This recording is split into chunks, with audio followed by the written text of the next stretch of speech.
Hello everyone, this is your friend Sky, your healthcare provider. Isang mapagpalang araw po sa ating lahat.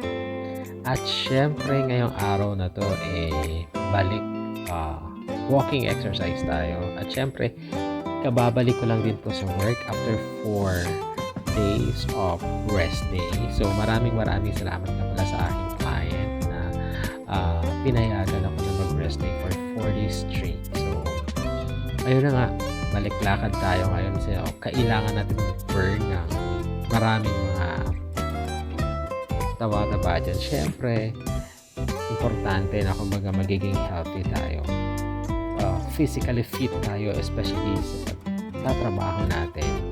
Hindi tayo magiging effective kung hindi tayo physically fit and mentally stable. May kasamang ganon.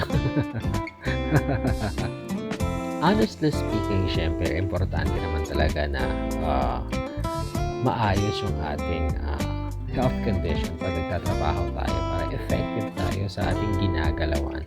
Especially ako mismo ay nag-handle ng patient. So, hindi pwede na may nararamdaman ako at mag-handle ako ng patient ko. It's a no.